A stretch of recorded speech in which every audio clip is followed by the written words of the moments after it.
پیغمبر سیریز کے پہلے ایپیسوڈ کا دوسرا پارٹ یہ ہے۔ السلام علیکم، میں ہوں محمد یوسف اور آپ دیکھ رہے ہیں یوسف براڈ کاسٹ۔ حضرت آدم علیہ السلام چنانچہ شیطان کی باتوں میں آ کر دونوں نے اللہ کے حکم کو توڑا، پھر اللہ نے ان کو جنت سے نکال کر زمین میں اتار دیا اور شیطان کو بھی زمین پر بھیج دیا۔ شیطان نے اللہ سے کہا کہ میں تیرے بندوں کو قیامت کے دن تک بھٹکاتا رہوں گا۔ اللہ نے فرمایا جو تیرے ساتھ ہوگا میں جہنم میں ڈال دوں گا اسے۔ ارشاد باری تعالیٰ ہے، میں جنوں اور انسانوں سے جہنم کو بھر دوں گا۔ قصہ آدم کا خلاصہ یہ ہے کہ پھر آدم نے اپنے رب سے کچھ کلمے سیکھے اور اللہ سے استغفار کیا، پھر اللہ نے آپ کی دعا قبول کی اور فرمایا کہ تم دونوں کو ایک وقت تک دنیا میں رہنا ہے۔ اللہ تعالیٰ نے قرآن مجید میں حضرت آدم علیہ السلام کے قصے کا کچھ یوں فرمایا ہے۔ ارشاد باری تعالیٰ، اور ہم نے آدم سے کہا کہ تم اور تمہاری بیوی بہشت میں رہو، سہو اور جہاں سے چاہو اور جو چاہو نوش جان کرو، مگر اس درخت کے پاس نہ جانا ورنہ گناہ گار ہو جاؤ گے۔ تو شیطان بہکانے لگا تاکہ ان کی 70 کی چیزیں جو ان پر پوشیدہ تھی کھول دے، اور کہنے لگا کہ تم کو تمہارے پروردگار نے اس درخت سے صرف اس لیے منع کیا ہے کہ تم فرشتے نہ بن جاؤ یا ہمیشہ جیتے نہ رہو، اور ان سے قسم کھا کر کہا کہ میں تو تمہارا خیر خواہ ہوں۔ غرض ابلیس مردود نے دھوکہ دے کر ان کو مصیبت کی طرف کھینچ ہی لیا۔ جب انہوں نے اس درخت کے پھل کو کھا لیا تو ان کی 70 کی چیزیں کھل گئیں اور وہ بہشت کے درختوں کے پتے توڑ توڑ کر اپنے اوپر چپکانے اور 70 چھپانے لگے۔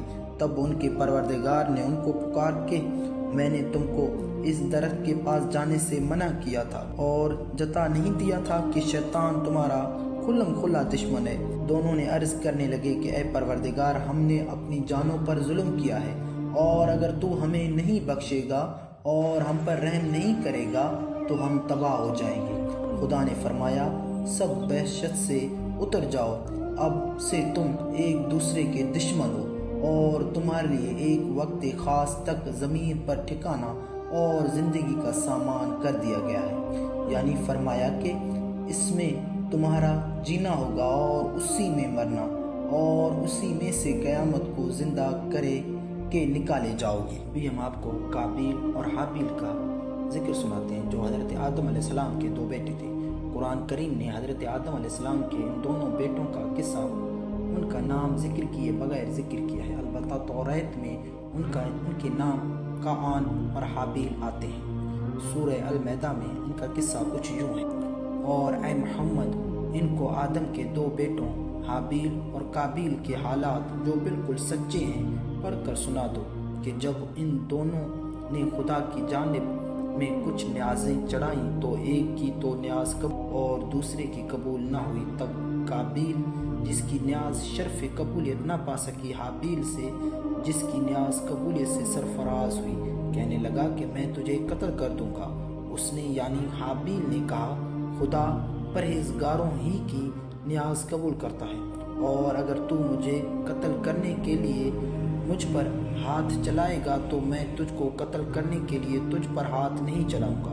مجھ کو تو خدا رب العالمین سے ڈر لگتا ہے، میں چاہتا ہوں کہ تو میرے گناہ میں بھی ماخوذ ہو اور اپنے گناہ میں بھی، پھر زمرہ اہل دوزخ میں ہو، اور ظالموں کا یہی سزا ہے۔ مگر اس کے یعنی قابیل کے نفس نے اس کو اپنے بھائی یعنی حابیل کے قتل ہی کی ترغیب دی، تو اس نے قابیل نے اسے یعنی حابیل کو قتل کر ڈالا اور خسارہ اٹھانے والوں میں ہوگا۔ اب خدا نے ایک کو بھیجا جو زمین خریدنے لگتا ہے تاکہ اسے یعنی قابیل کو دکھا دے کہ اپنے بھائی حابیل کی لاش کو کیوں کر چھپا۔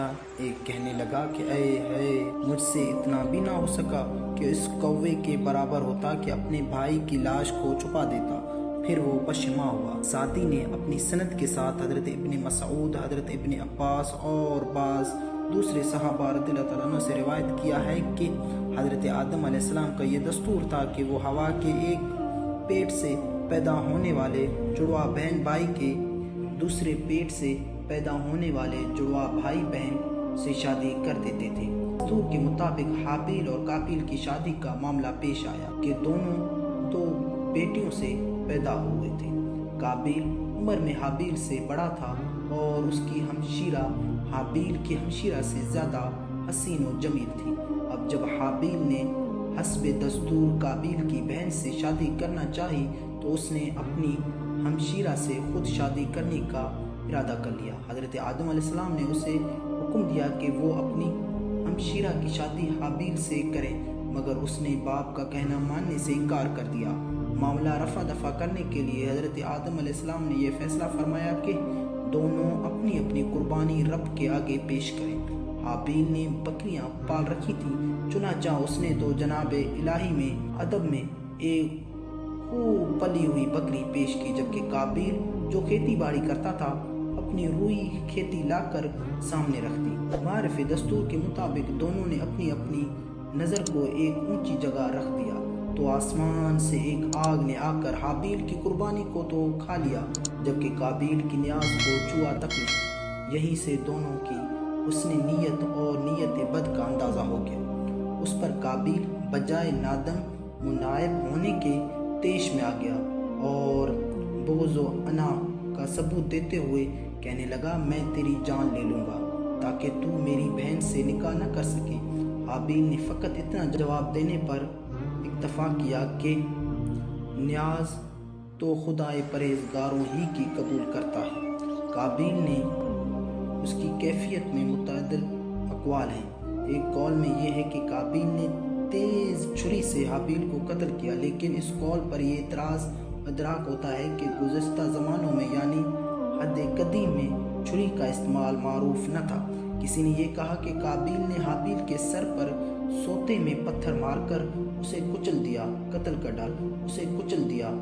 ڈالا، جبکہ ایک قول پر یہ ہے کہ حابیل کو گلا گھونٹ کر مار ڈالا۔ امام احمد رحمہ اللہ نے اپنی سند کے ساتھ حضرت ابن مسعود رضی اللہ تعالیٰ عنہ سے روایت کیا ہے کہ نبی کریم صلی اللہ علیہ وسلم نے ارشاد فرمایا، دنیا میں جب بھی کوئی ظالمن مارا جاتا ہے تو اس کے خون ناحق گناہ حضرت آدم علیہ السلام کے اس پہلے بیٹے کی گردن پر ضرور ہوتا ہے جس نے ناحق قتل کرنے کی یہ ناپاک سنت جاری کی تھی۔ دمشق کے شمال میں جبل کاسوان میں ایک زیارت گاہ بنی ہوئی ہے جو مغارۃ العدم یعنی مقتل حابیل کے نام سے مشہور ہے کہ یہاں قابیل نے اپنے بھائی حابیل کے خون سے اپنے ہاتھ رنگے تھے۔ حافظ ابن اسقار نے اپنی تاریخ میں احمد بن کثیر کے تذکرے میں ان کا ایک خواب ذکر کیا ہے کہ انہوں نے خواب میں جناب رسالت مآب صلی اللہ علیہ وآلہ وسلم، حضرت صدیق کے اکبر اور حضرت عمر فاروق رضی اللہ تعالیٰ عنہ اور حابیل کو دیکھا۔ احمد نے حابیل کو قسم دے کر پوچھا کہ کیا یہی تیری جائے قتل ہے؟ اس نے قسم کھا کر کہا کہ یہی میرا مقتل ہے۔ اس پر احمد نے اسی وقت خواب میں بارگاہ الہی میں ہاتھ اٹھائے اور دعا مانگی کہ اے اللہ، اس جگہ کو ایسا بنا دیجئے کہ یہاں مانگی گئی ہر دعا شرف قبول سے سرفراز ہو۔ رب تعالیٰ نے یہ دعا قبول فرمائی اور جناب رسالت مآب صلی اللہ علیہ وآلہ وسلم نے بھی اس کی تصدیق فرمائی، اور ساتھ ہی ارشاد فرمایا کہ آپ صلی اللہ علیہ وآلہ وسلم حضرت صدیق و فاروق رضی اللہ تعالیٰ عنہ کے ہمراہ ہر جمعرات کے دن اس جگہ کی زیارت کرنے آتے تھے۔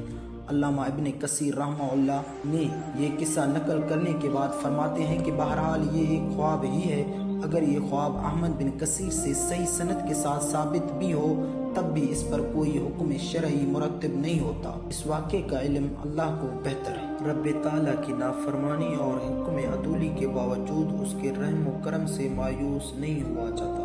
چنانچہ وصیت ربانی میں کوتاہی اور نسیان کی لغزش کے ارتکاب کے باوجود رب تعالیٰ نے حضرت آدم علیہ السلام کو اپنے دامن عفو میں چھپایا، انہیں منصب رسالت کے لیے چنا اور عنایت کے ساتھ توجہ کی، اور یہی اصول آدم علیہ السلام کی اولاد کے لیے بھی ہے کہ جب بھی اس سے کوئی نافرمانی اور گناہ ہو جائے اور وہ خلوص دل اور آئندہ گناہ نہ کرنے کی سچے جذبے کے ساتھ ندامت اور استغفار کرتے ہوئے خدا کی طرف متوجہ ہو اور وہ مایوسی کے اندھیروں میں بھٹکنے کی بجائے توبہ کی روشنی میں جا پہنچے تو اس سے عفو و درگزر سے نوازا جائے گا، جیسا کہ ارشاد باری تعالیٰ ہے۔ ترجمہ: اے پیغمبر، میری طرف سے لوگوں سے کہہ دیجئے کہ اے میرے بندوں، جنہوں نے اپنی جانوں پر زیادتی کی ہے، خدا کی رحمت سے مایوس نہ ہونا۔ خدا تو سب گناہوں کو بخش دیتا ہے اور وہ تو بخشنے والا مہربان ہے۔ چینل کو لائک، کمنٹ، سبسکرائب اور اپنے دوستوں کے ساتھ شیئر ضرور کر دیجیے گا۔ والسلام۔